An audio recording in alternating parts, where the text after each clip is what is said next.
De Kawe et de Bion.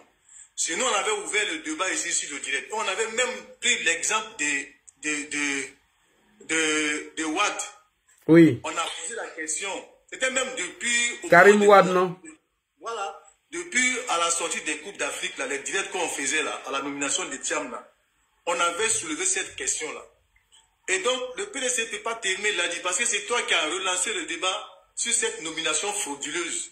Et qui a fait que Bion, le débat s'est retrouvé sur TikTok, après s'est retrouvé sur NCI, et Bion est revenu à la charge.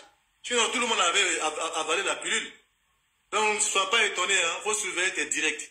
Donc, quand j'ai dit ça, là dit, Thiam calcule quoi au fait? Les gens pensent que Thiam est devenu français, pourquoi? Question. Pour avoir, voilà. En dépit de ses diplômes, arrivé sur le marché européen, là, Thiam avait besoin de la nationalité française pour pouvoir exercer son métier. Au niveau de l'Europe, dans son domaine. Et c'est ce qui lui a permis de rentrer au Crédit Suisse. Mais quelqu'un qui touche près de 1 million d'euros en tant que patron qui a la nationalité française, qui touche 1 million d'euros ou 1 million d'euros et quelques avec des primes, tout ça, vous pensez qu'il va renoncer à ça facilement s'il n'est pas sûr que le coût est bon en Côte d'Ivoire? Quelqu'un qui a fait plus de 24 ans en France ici, il n'a jamais mis le pied en Côte d'Ivoire. Thiam va justement en Côte d'Ivoire juste pour l'intérêt parce qu'actuellement, il n'a pas de travail ici en Europe. Voilà, c'est une question d'argent. Thiam calcule parce que s'il renonce à la nationalité française, est-ce qu'il pourra refaire la demande? Est-ce qu'il pourra avoir le même statut? On ne sait pas. Donc, Thiam ne veut pas renoncer tout simplement parce qu'il fait le calcul. Si lui ne peut pas être président, il n'y a pas un poste qui lui convient en Côte d'Ivoire. Et ce n'est pas diriger le PDCI qui va l'apporter quoi que ce soit par rapport à la nationalité française. Vous voyez? Donc c'est pour cette raison que Thiam est en train de tergiverser. Et quand on avait dit, les gens des PDCI, ils ont dit ici, les 100 et autres, ils ont dit que les gens sont des dinosaures. Pourquoi on s'occupe des PDCI, d'aller s'occuper de notre RDR, RHDP. Mais on leur disait la vérité. On leur disait la vérité. Aujourd'hui, quand c'est sorti dans un plus grand média que nous, ça a été accepté maintenant et ça les retombe dessus. Ah mais oui, hein, puisque c'est lui-même qui est venu annoncer. Voilà, ça les retombe dessus. Donc vous voyez que les PDCI peuvent se cacher maintenant pour couper les directs. De toute façon, le débat est déjà ouvert. Ah, c'est parti de... Ça là même, ça nous a fait oublier un peu le coucou Christ. Tapotez les gars, tapotez. Tapotez, mettez les guerres. Il a dit que lui n'est pas les serpents dans son pantalon. Donc les serpents vont se saisir de ces dossiers. Ah oui. Je prends mon café. Les serpents vont se venger. Donc vous voyez, c'est pas sérieux. C'est pas sérieux. Il ne faut pas prendre la Côte d'Ivoire juste comme un petit pays. Le président Alassane Ouattara n'a pas eu besoin de changer sa nationalité. Quand tu es vraiment compétent, là, les gens ont besoin de toi. On ne va pas t'imposer une nationalité avant de te recruter. Si tu es vraiment compétent dans ce que tu fais, on voit les joueurs. Les gens vont chercher les joueurs en Afrique pour ouvrir une parenthèse. Mais quel que soit, que ce sont des gens qui sont dans les petits clubs en Afrique ou les clubs qui ne sont pas trop payés, mais quand ils vont faire signer les joueurs là, on les fait signer des contrats juteux. C'est parce qu'ils sont compétents et qu'ils savent que les gens savent qu'ils vont en tirer profit de ça quand ils vont venir faire des victoires pour les clubs ici. Donc vous voyez, quand tu es vraiment compétent, comme je l'ai dit au risque de me répéter, tu n'as pas besoin de changer. Et Thiam a besoin de la nationalité française parce qu'il n'y a qu'avec ça que lui peut faire sa promotion auprès des grandes firmes pour dire voilà, j'ai la nationalité française, je travaille dans tel coin, Crédit Suisse, tout ça. C'est ça qui fait son truc, son CV. Et aujourd'hui, renoncer à ça pour aller diriger que le PDCI, aujourd'hui, qui est un parti qui est à moitié vidé de sa substance, quand on sait qu'il n'y a plus les hauts cadres comme les Agmani et tout ça, beaucoup de cadres qui sont aujourd'hui, qui sont restés au RHDP, ceux qui sont épris de paix et de justice, ceux qui ont envie de développer la Côte d'Ivoire pour travailler réellement pour les Ivoiriens, sont restés auprès du docteur Alassane Ouattara. Mais ceux qui sont là pour lutter pour les vendre, eux qui viennent sur les médias, regarder les Ivoiriens dans les yeux, eux mentir et traiter ceux qui ont la vérité de menteurs. Mais voilà, si ça les rattrape aujourd'hui, le PDCI ne peut que s'en prendre à eux-mêmes. Donc, aujourd'hui, le candidat idéal pour le PDCI, tout le monde voit que c'est Bion. Donc, Bion savait peut-être tout ça. Voilà pourquoi il a pas accepté qu'on le vire comme ça. Le PDCI même doit remercier Bion d'être resté debout pour le PDCI. Parce qu'aujourd'hui, si cette candidature ne peut pas aboutir à l'occurrence pour la personne de Thiam, le candidat qui a le plus de poids, qui a le plus de valeur, ça sera forcément M. Bion. À moins que encore les gens vont aller encore dans leur marmaille pour dire voilà, c'est à cause de lui, tout ça, c'est arrivé. De toute façon, ça allait arriver parce que les papiers allaient être vérifiés. Donc s'ils veulent encore rester dans leur mensonge pour dire que c'est parce que Bion a fait une fronde, a fait une révolte, qui a ouvert les yeux à tous ces paramètres-là, je pense qu'ils vont encore doucement se tromper.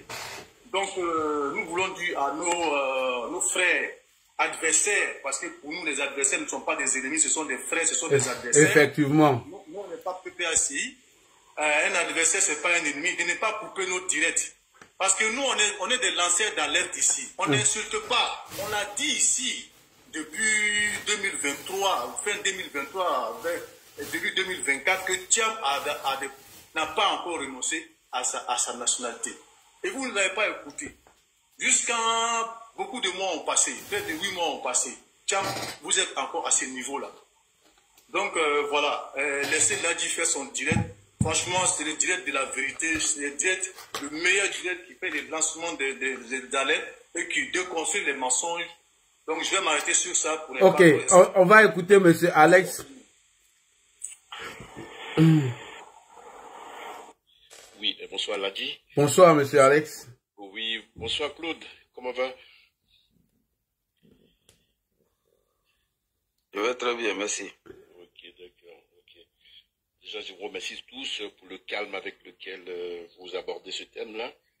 Sincèrement, j'étais sur un panel, du coup, j'ai eu à intervenir et tout ce que j'ai pu leur dire, c'est tellement simple. Il y a un qui a fait un exposé, il a essayé un peu de faire les éloges de M. Thiam, je l'ai écouté. Et là, je lui ai dit, bon, quand vous-même dans votre argumentaire, quand vous dites que oui, c'est parce qu'il connaît des milliardaires. Et qu'il est parti de la Côte d'Ivoire parce qu'il y avait la guerre qui commençait. Déjà, vous êtes déjà en porte-à-faux, parce que quelqu'un qui aime son pays, c'est quand le pays est en feu et en flamme que lui reste pour essayer d'éteindre les braises. S'il fuit au moment où les frères ne s'entendent pas, c'est pas quelqu'un sur qui on peut mettre quand même, tu vois, la crédibilité. Et ils étaient là, oui, le président Ouattara, il a fait quoi? Je leur dis, mais les gars, dites-vous, sincèrement, on peut ne pas aimer une personne. Mais dans la vie, il faut savoir reconnaître les bienfaits de quelqu'un. Quand il faites un bilan comparatif. Prenez les années 90, 2000, 2002, 2005. Et prenez aujourd'hui la Côte d'Ivoire.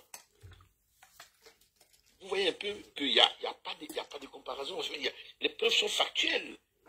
Donc arrêtez à chaque fois de nier ce qui est réel et de vous attarder sur des futilités, d'injures, insulter les gens, insulter les responsables, les dirigeants du pays. En temps à l'extérieur, en dehors de la Côte d'Ivoire, on est respecté. Les gens nous considèrent énormément et nous, qui sommes originaires de la Côte d'Ivoire, on va vilipender nos dirigeants. Je leur dis, venons à Thiam. Qu'est-ce que vous voulez? M. Banga, c'est quelqu'un qui va venir au RHDP. Parce qu'il a dit, c'est déjà démarqué, ça, il n'y a rien à dire. Ça veut dire, si vous prenez bien la genèse des problèmes en Côte d'Ivoire, les instigateurs premiers, ce sont le PDCI et le FPI, aujourd'hui PPACI. Vous êtes d'accord? Parce que c'est eux qui sont là pour faire de ces alliances sans queue ni tête. C'est sur ça qu'ils veulent venir encore. Ils voulaient venir. Et ils ont vu qu'en face d'eux, il y a du solide. Il n'y a pas des gens qui sont volatiles. Voilà. C'est une base solide. Donc ça les oblige à essayer de distraire le monde. Ils n'ont aucun argument qui puisse convaincre qui que ce soit, je vous le dis. Donc c'est pas la peine de s'attarder. Moi je dis quoi? Le monsieur m'a demandé qu'est-ce que le pouvoir a fait pour toi pour que tu puisses le défendre comme ça. J'ai dit non, c'est pas pour moi. Tout ce que le pouvoir fait pour la Côte d'Ivoire, le pouvoir le fait pour moi déjà. Ça, il faut voir la chose comme ça. Dans le cas de la CAN, le secrétaire général des États-Unis, lesquels il était au stade, dans un petit pays comme la Côte d'Ivoire. Il jubilait. Vous ne prenez pas ce moment-là pour dire, ah tiens, mais ce monsieur, il a mis notre pays à un niveau qu'on n'espérait même pas. Dites-vous, quand vous voyez les infrastructures qui sont à Abidjan et à l'intérieur du pays, quand vous voyez les universités qui sont construites, quand vous voyez les écoles qui ont été construites, moi je suis en Europe, d'accord, j'ai fait un peu le tour, je connais l'Europe. Aujourd'hui, moi j'étais en Pologne, vous savez, j'étais en Allemagne, ça fait. Aujourd'hui, en Pologne, aujourd'hui, il y a encore des kiosques comme avant en Côte d'Ivoire. Donc, quand vous dites des choses, quand un pays est en train de sortir du sous-développement, et du sous-développement, il ne passe même pas par la voie de développement, il accède directement au développement, ben, soyez-en fiers. Soyez-en fiers. Et je leur ai donné le cas de chez moi. Moi, je suis de l'Ouest. Et je leur ai dit, le pont qui a été construit chez moi, il a été construit, ils ont commencé la construction en 1956. Et le pont est fini en 1958. Ça veut dire deux ans avant l'indépendance. Et ce pont, c'était un pont à sens unique. Une seule voie. Donc, quand il y a un camion qui vient, l'autre s'arrête.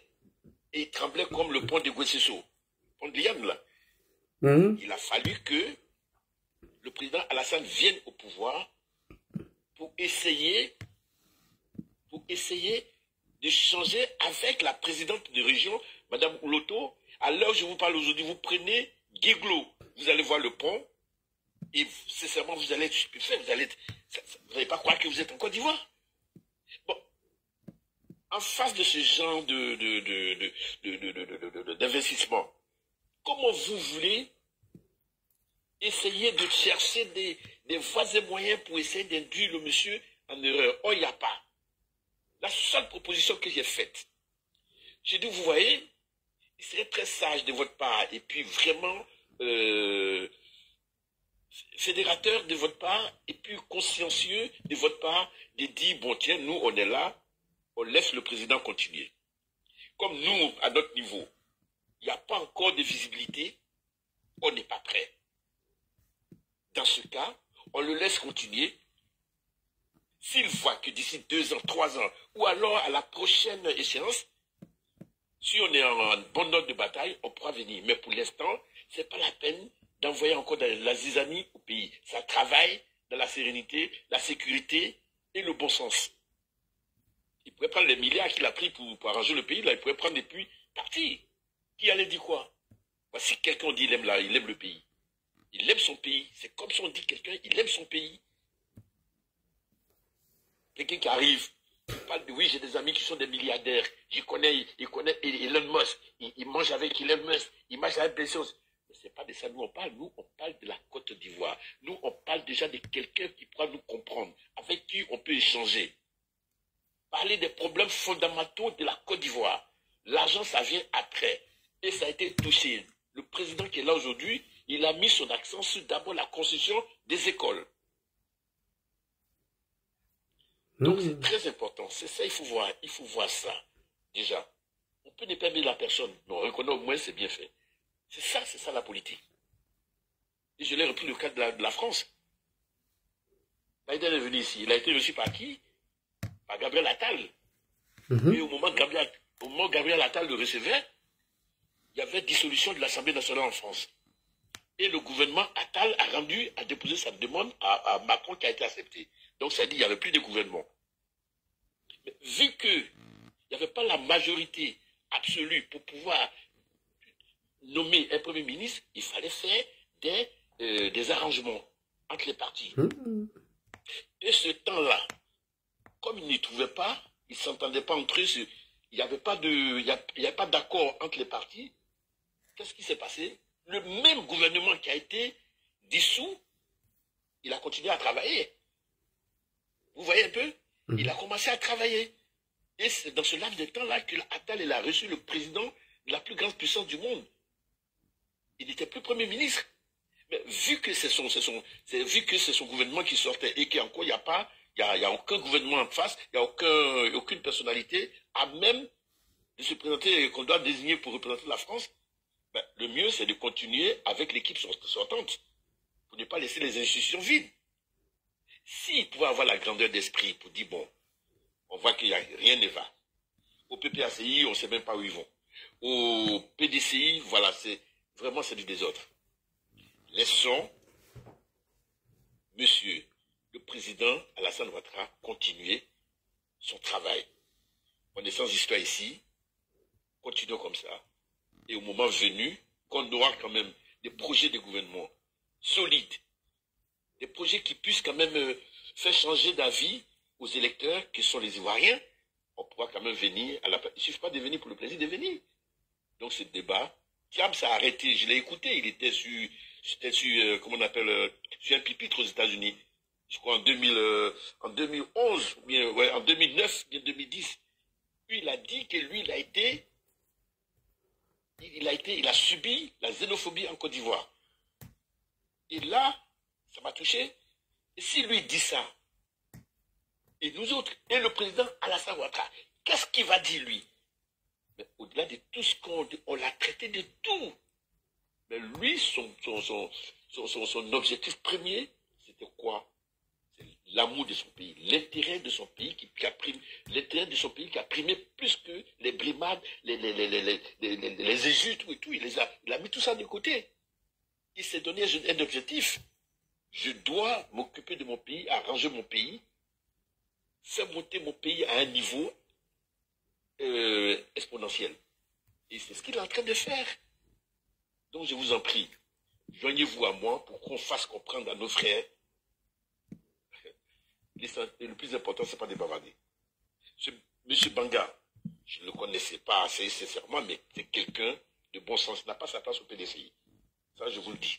Et quand on les joue, il va se retrouver dans les rangs du RHDP parce que on a besoin des gens qui ont une conscience et qui ont une grandeur d'esprit.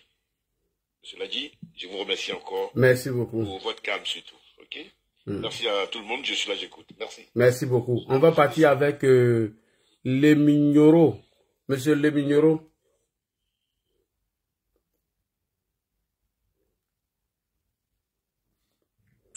Bonsoir, monsieur Lagi. Bonsoir. Je salue tous les panélistes. Merci beaucoup. Mon intervention ne va pas être longue.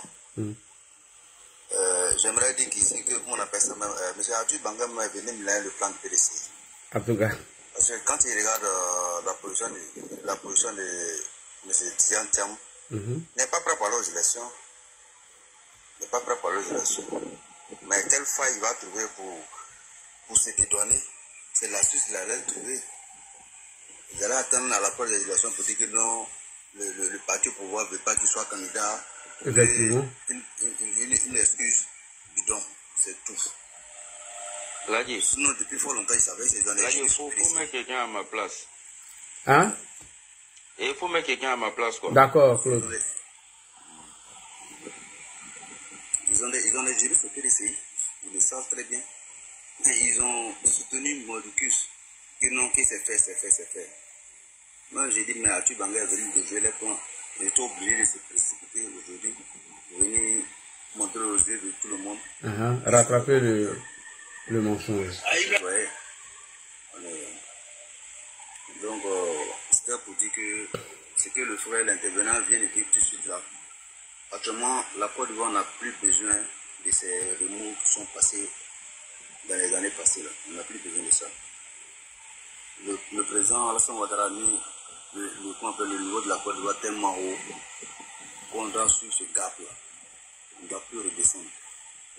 Et nos frères du PDCI, que du PPACI, de tous les autres partis, doivent comprendre ça. On peut être des adversaires, mais pas des ennemis. On n'a pas deux pays, on n'a qu'un seul pays, la Côte d'Ivoire. Et on doit aimer notre pays. Ce n'est pas pour des intérêts politiques que nous, on va laisser brûler notre pays. Je peux m'arrêter là. Ok, merci beaucoup. Allons-y rapidement avec M. Abou. Monsieur Abou, il est là, oui, bonsoir. Bonsoir, super. Oui. Ok, j'ai écouté tout le monde. Moi, la question que j'aimerais poser aux Ivoiriens en général même, c'est-à-dire, M. Tidjane Thiam a été élu président du PDCI en 2023, précisément en décembre 2023. Et d'abord, même avant de venir en Côte d'Ivoire, c'est-à-dire, il a eu le temps à mûrir l'idée, et après le décès de Bédié, il a mûri l'idée, il est venu. Et donc, pendant tout ce temps-là, lui n'avait pas pensé à renoncer à la nationalité française pour venir même d'abord même être président du PDCI RDA. En tout cas. Il n'avait pas pensé à ça. Avant, je pensais que le PDCI était mieux que le parti du Bélodrome et puis du Fumois, mais je pense que les gens du Fumois et puis les gens du Bélodrome sont même mieux que les gens du PDCI. Hein. Bonjour, c'est de votre...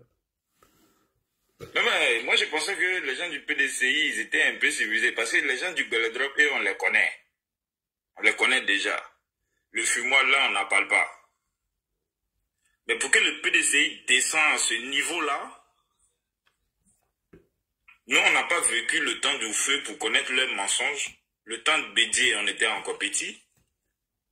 Mais les voir dans ces bassesses-là, vraiment, c'est dégueulasse, quoi. Vraiment, c'est déplorable. C'est dégueulasse. Moi, je ne mettais même pas le PDCI au même niveau que les gens du Bélodrome.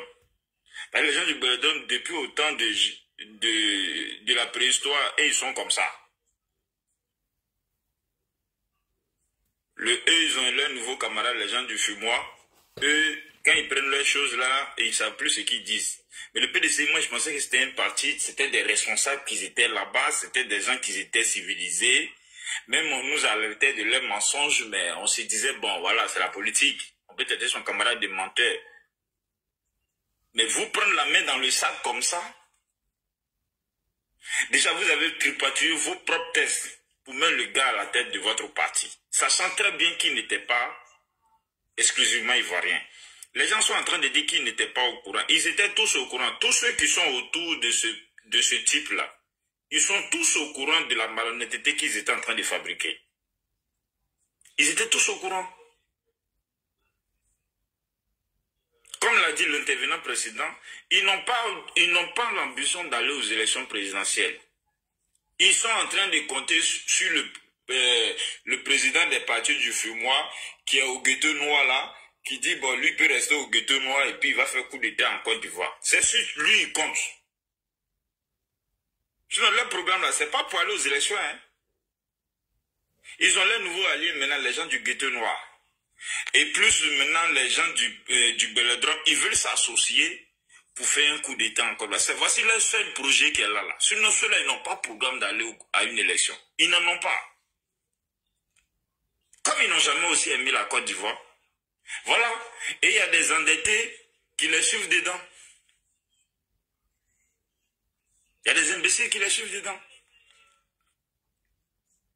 Sinon, le gars, il ne pouvait même pas. Ça dit, si on doit respecter les tests, voici un parti. Eux-mêmes, ils ont un problème avec leurs propres tests. Et c'est la Côte d'Ivoire qu'on va prendre pour les donner. Voici les gens du Bélodrome. Eux-mêmes, le gars, il était bien portant. Voilà comment il a géré le pays.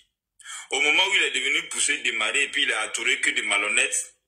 Et eux nous demandent aussi, on n'a qu'à prendre la Côte d'Ivoire pour leur donner.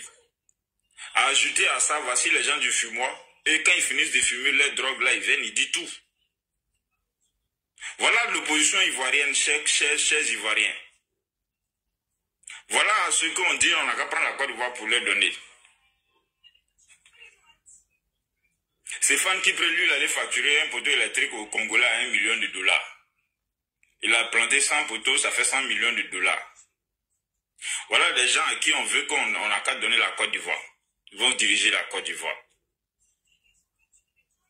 Mais si on était dans un pays sérieux où on respecte les institutions là, Tidjane Thiam devait même être interpellé par une commission d'enquête de l'Assemblée nationale et du Sénat pour qu'ils viennent donner des explications. Comment est-ce qu'ils ont tripatouillé les tests pour qu'ils soient président du PDCI là, ils vont nous donner des explications. En tout cas. Si on est dans vraiment un pays sérieux, un pays de droit, et si lui-même il a un minimum, moi je lui lance cet appel-là, s'il a un minimum de honte, un minimum d'honneur, comme lui-même il prétend le dire, il a dirigé des grandes institutions. Vraiment, il doit renoncer même à toute ambition actuellement, parce que tu ne peux pas mentir aux gens comme ça. Et vous savez, moi j'ai commencé à douter de ce type-là, quand il est venu s'arrêter après la prière à la grande mosquée de Plateau, je ne sais pas si c'était Tabaski ou Ramadan, fête de Ramadan, et puis il dit c'est lui qui a construit cette mosquée-là. Je dis, mais attends, lui là, il est en train de nous dire quoi? C'est toi qui as construit cette mosquée? Et les gens du PDC, ils ont fait un panel pour nous parler de ça. Vous dites, oui, c'est lui qui a construit ça. Donc c'est parti, vous allez nous servir du mensonge comme ça tout le temps, quoi. Vraiment, c'est vraiment déplorable, quoi. C'est vraiment déplorable. Et si on est arrivé à ce stade-là en Côte d'Ivoire, vraiment, c'est déplorable. C'est déplorable. Nous, matin, midi, soir, on insulte les gens du ghetto noir. On dit qu'ils n'ont rien dans la tête. Et ils sont bornés. Mais nous, on ne peut pas nous servir des politiciens comme ça. Le PDCI ne peut pas nous servir des gens comme ça. Le PDCI ne peut pas nous servir des gens comme ça. Franchement. C'est déplorable. C'est vraiment déplorable. Vraiment, si le PDCI même a un minimum de honte, bon, ils n'en ont pas. Et ils s'asseyent devant les gens et puis ils te regardent yeux dans les yeux. Ils savent qu'il est en train de mentir. Ils savent que tu sais qu'il ment, mais il va te mentir. C'est ça qui est le PDCI, quoi. Vraiment, c'est déplorable. Moi, je vais m'arrêter là, VP. Vraiment, moi, je suis Merci. Et c'est le seul parti d'opposition que je pensais qu'ils étaient un peu lucides, quoi. Franchement. Il y a Sloko. Ouais. Il y a Sloko qui fait une motion là. Sloko? Voilà, là, il y a une motion, il y a une petite motion. Bon, pas une question, mais je veux rectifier quelque chose dans ce que le frère vient de dire. Quand il dit quand nous sommes dans un pays de droit. D'abord, la Côte d'Ivoire est un pays de droit. Et les partis politiques sont des entreprises, des organisations privées là, qui prétendent diriger. Il faut savoir aussi, frère, que même dans la cour, bon, je vais prendre le cas des imams, même chez les imams, il y a des gens qui ne respectent pas forcément, en tout cas, les règles, voilà, les règles prescrites, autant pour moi par les livres saints.